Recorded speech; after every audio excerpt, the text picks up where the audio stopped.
Namaste, Sakshi Sakshi. Welcome to Sakshi TV special immigration show with attorney Mr. Parvathaneni from Law Offices of Parvathaneni PLLC. Please know that Sakshi TV now has 3 immigration shows every week on Tuesday 3 p.m. EST with attorney Ms. Sheila Murthy, Wednesday 5:30 p.m. EST with attorney Ms. Prashanti Reddy, and on Friday at 6 p.m. EST with Bhanu Ilendra. Please tune in to ask your questions. If you are an immigration attorney and would like to join our special shows, please email us@sakshi.com or call 866-725-7441. Before we begin the show, please note that the information provided on this show is not a legal advice and for general information purposes only. Sakshi TV or its agents will not be responsible for use of this information. If you need a specific legal advice, please contact the attorney directly. So without any further delay, let's start our show. Hello, Chan. How are you? Welcome to the show. Hello. Thank you for inviting. It's our pleasure, Chan. So, Chan, can you please provide information on your law officers, practice areas, and your experience?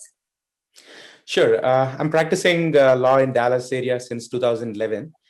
And I'm currently a managing attorney at the law firm of Sim, Parvathaneni and Brown PLLC in Dallas area. And in the course of my career, I've helped file a couple of thousands of H1B petitions and a lot of immigrant EB2 and EB3 petitions. I completely focus my practice on the employment-based immigration side. And over the course of my career, it's been a pleasure to be dealing and working with a lot of high-tech talent from specifically from India, especially in the IT professions, and probably utilize some of my experience and discuss a couple of immigration topics with you today. That's really great, Chan. So today we'll be discussing about H1B filing issues to be considered for new H1B, and general H1B filing strategies for success and current adjudication trends, and also on H1B Cap Lottery results. So before going on to this topic, Chan, can you please update us with the latest news and updates on US immigration this week? So I think a lot of things have happened in the last 1-2 months. And the reason for that is because we have a new administration, we have a new president. And as always, whenever we have a new administration, they always look at the previous policies and try to make things a little better. And based on that, President Biden, on the day one of his swearing in day, he specifically and categorically said that immigration is a big thing on his mind. He understands immigration system is broken. He wants to fix it. So we have heard President Biden state that on day one, and now we are seeing things being put into action. What did we see? In the month of February, the Biden's immigration bill was introduced. So this is a bill that is supported by President Biden. And for a bill to become a law in US, it has to be introduced in Congress. And Congress has to pass the bill, and then the president has to sign the bill. That is when it becomes a law. So Congress in US is composed of 2 bodies, the House of Representatives and the Senate. So this bill, called Biden's immigration bill, also called as the US Citizenship Act of 2021, was formally introduced to Congress in February.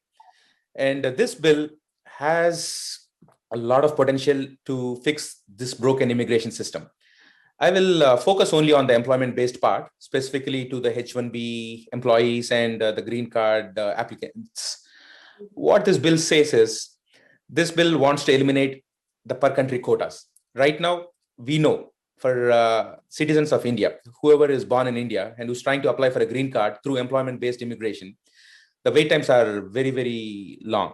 I mean, right now, if somebody applies for a green card, it could take more than 100 years to get a green card if the laws don't get changed, which is what the administration understands. And what they're saying is they will remove per country quotas.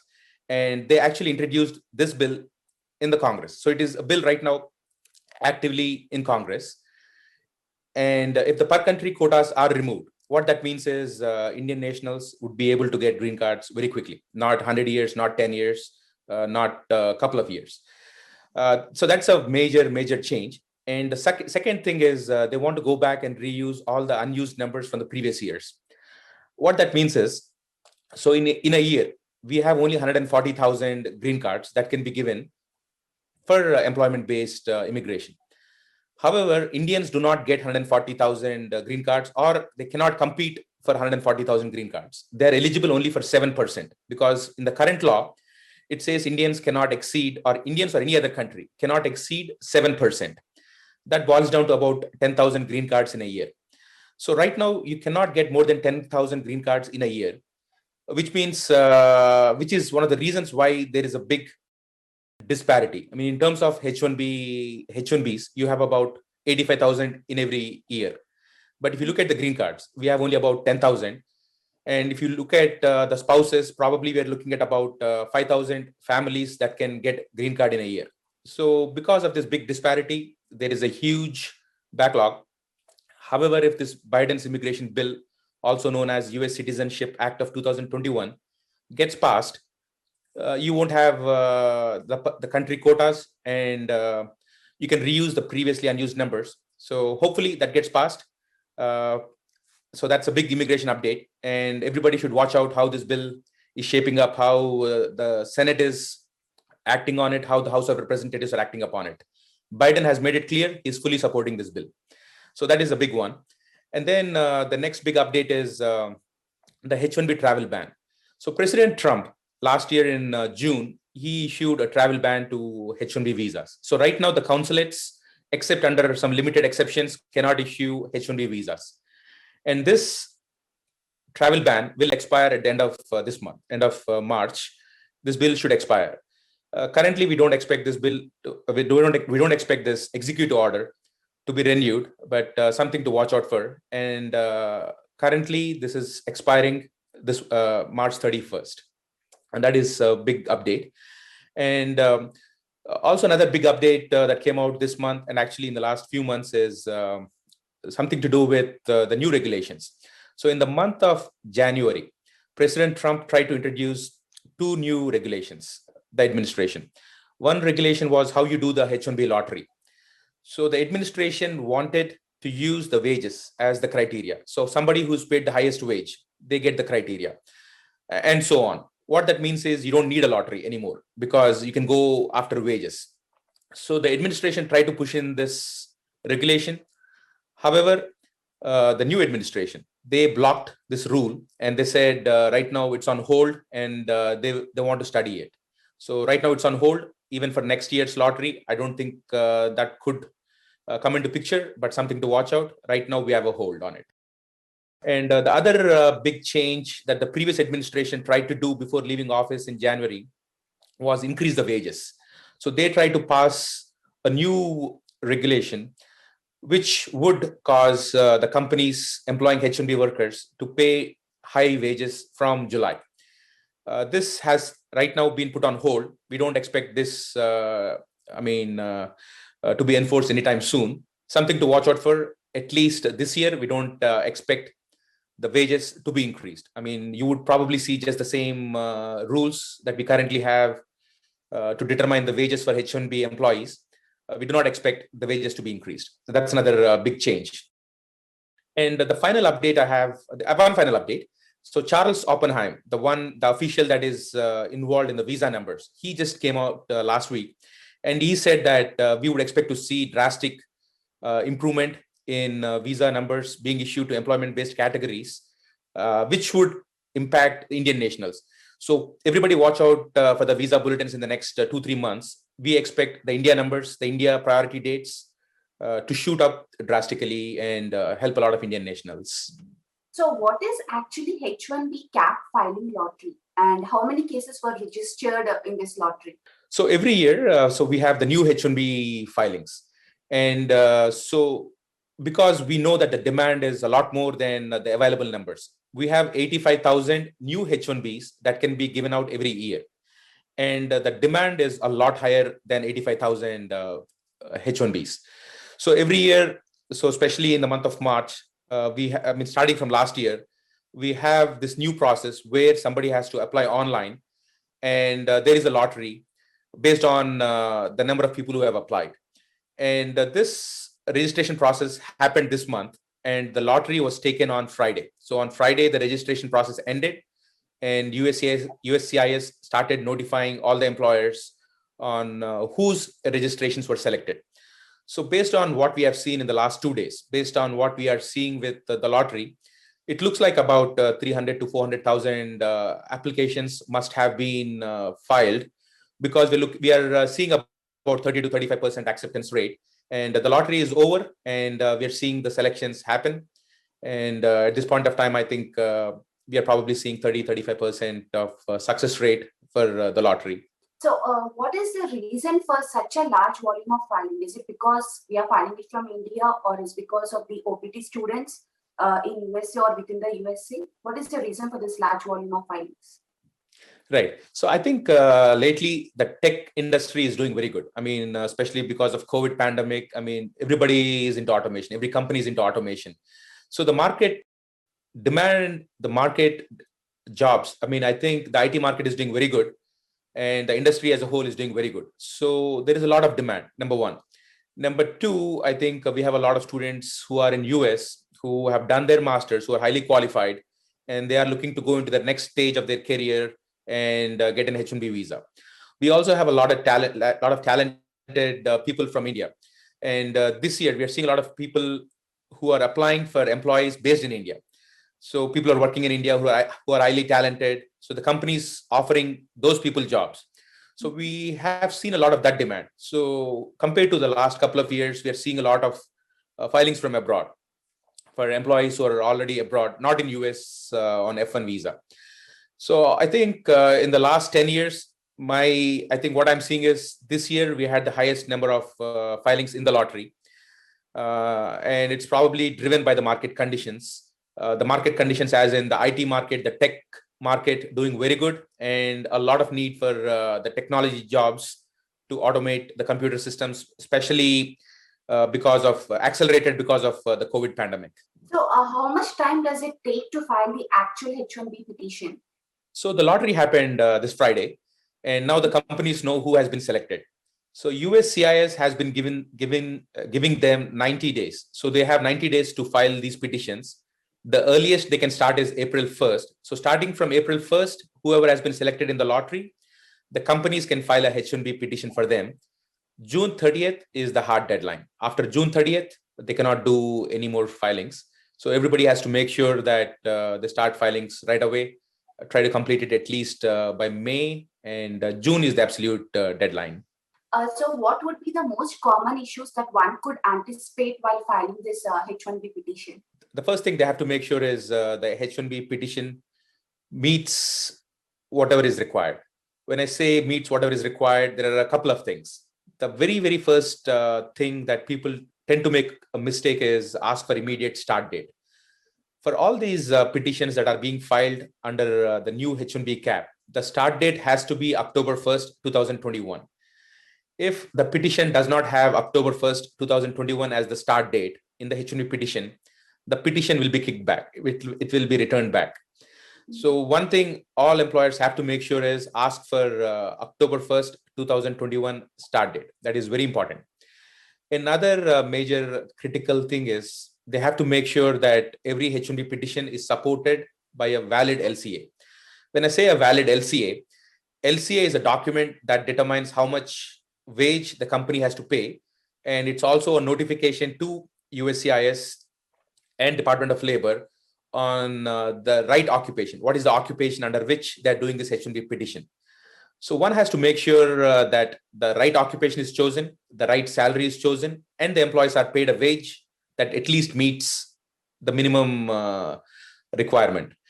So if that is done, and then they have to make sure the employee qualifies. So they have to make sure the employee's right educational documents are documented, and then also document the work that is available, the project assignment that is there for the petition.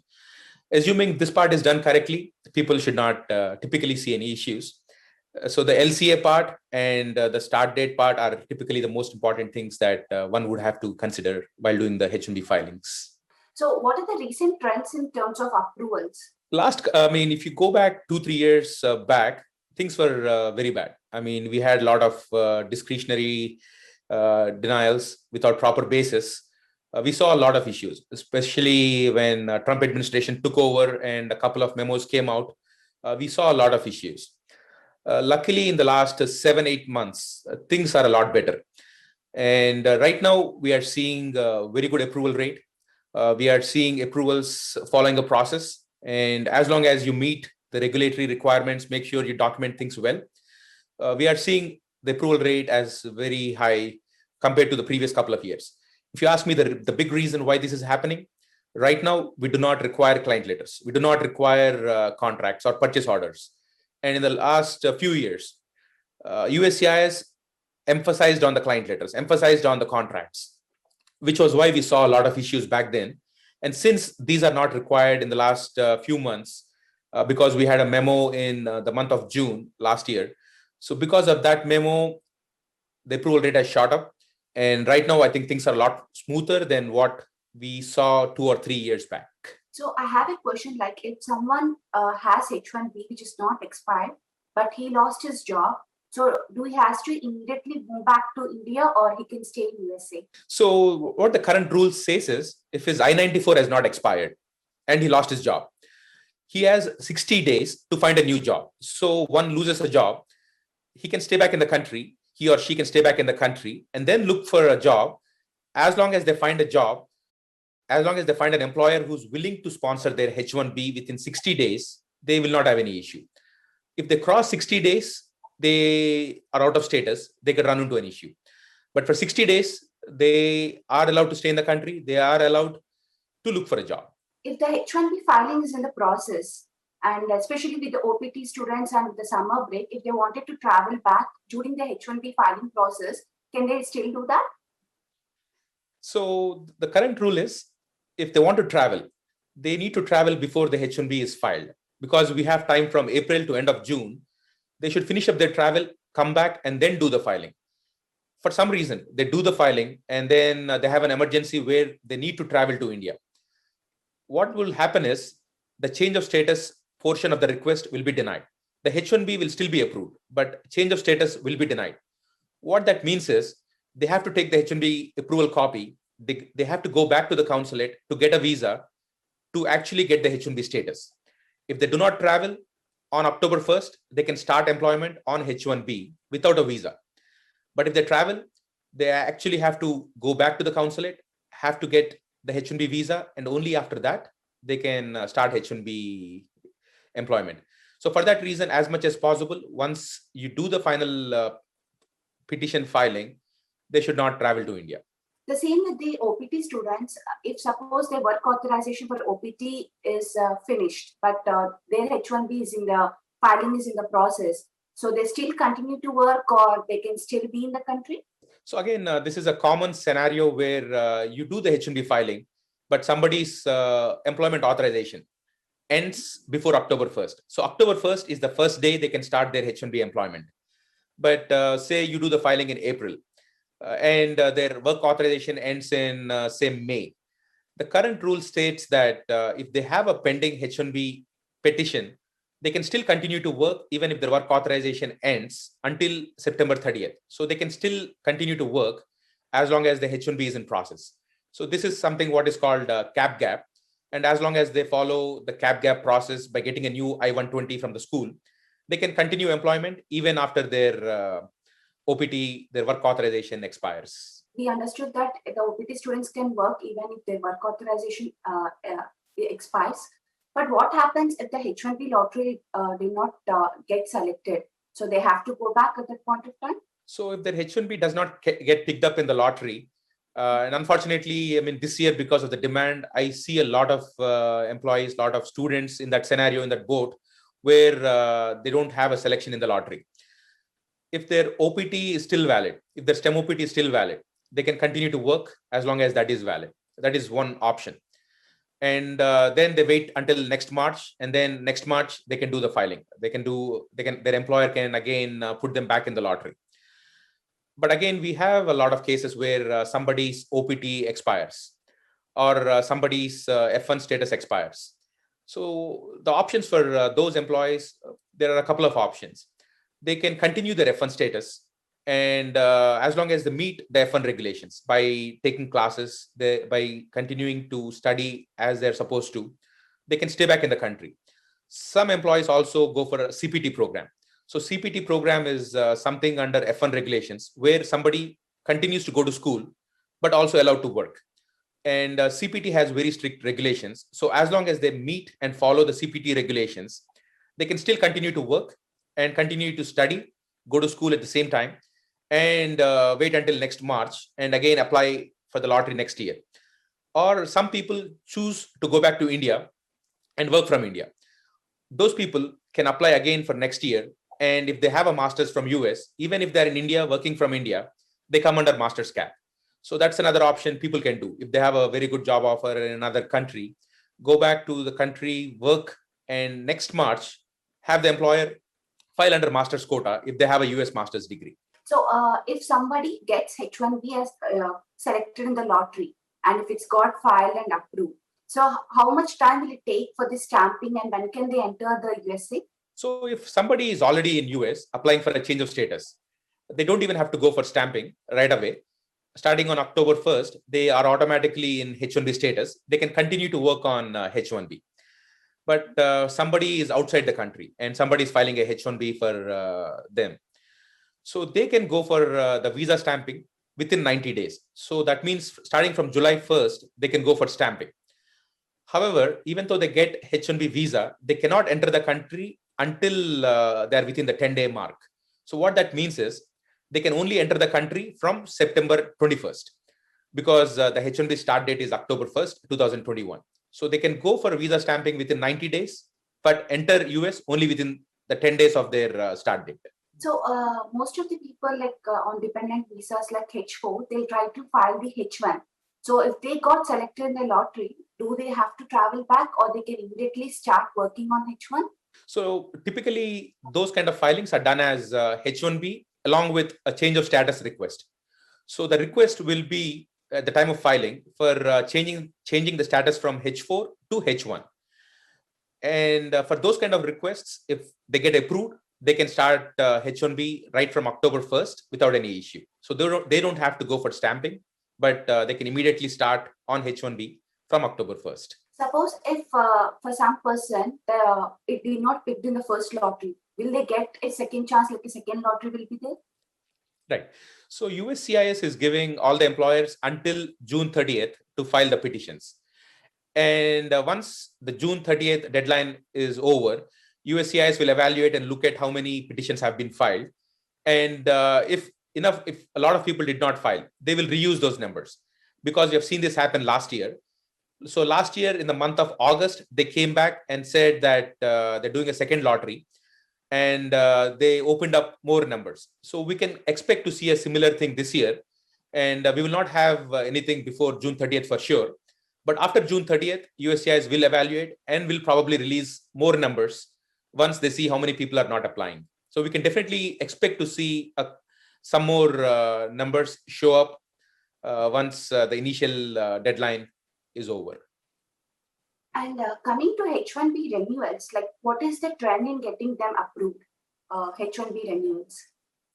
So lately, I think approvals are not seeing much issues. I mean, if you go back 2 years, 3 years back, we used to see a lot of issues, a lot of RFEs, requests for evidences, a lot more issues. Last 7-8 months, luckily, we are not seeing any major issues. And the big reason for all of that is because the client letters are not required anymore. The purchase orders and the contracts are not required anymore. So this has made the entire H1B process a lot more smoother and the extension filings a lot more easier. So lately, things are very good. And it is all because the client letter requirement that has been in force since 2010 is not a requirement anymore. So we are seeing very positive approvals, positive adjudications, and we expect to see the same in the coming few years. And if a person completes like 5 to 6 years on H1B, and after that also can he apply for H1 if he is not I-140 approved? So the max somebody can be on H1 is only 6 years. And the only way you can extend 6 years is by having an I-140 approval, or you have a pending labor application filing that is pending for more than 1 year. So in those two scenarios, yes, you can file for a H1B extension after 6 years. If you do not have an I-140 or a perm labor pending for more than 1 year, the only way is you have to stay out of the country for 1 year and then reapply in the cap lottery, and then you can get your 6 years back again. So the problem is one has to be outside the country for 1 year if they do not have the I-140. So it will be like again when they're trying to apply, it will be like a fresh H1 that they're trying. Correct. So once they're out of the country for 1 year, it's again another fresh 6 year H1B. So, like, any advice you wanted to give to employers and employees who has been selected in the lottery to ensure that their H1B filing is successful? So I think the big thing is the filing starts on April 1st. And even though the final deadline is June 30th, the big thing is do not wait until June 30th or definitely until June. As much as possible, people should start filing in the month of April. They should finish filing by end of April. The reason being, sometimes USCIS tends to take a long time for adjudications. We have the start date is October 1st. So the sooner you file, the sooner you can get things done before October 1st and you can be ready. That's number one. Number two, if you wait too long until the month of June, if there is some FedEx issue, if there is some issue in the filing which causes the filing to be rejected and sent back to the employer, you will not have time to recover. So due to that reason, as much as possible, the first advice I have is do the filings immediately. Try to finish it up by end of April. I mean, the filing is not a very complex process. It should not take more than 15 days for the filing. So as much as possible, finish up the filings by end of April. One big thing. The second major thing is make sure the educational documents are there in the filing. I mean, you do have to show that the employee qualifies for the H1B, which means that you do have to make sure that the educational documents are a part of the filing. And sometimes some students, they take time to get their degree, diplomas, or the transcripts from the school.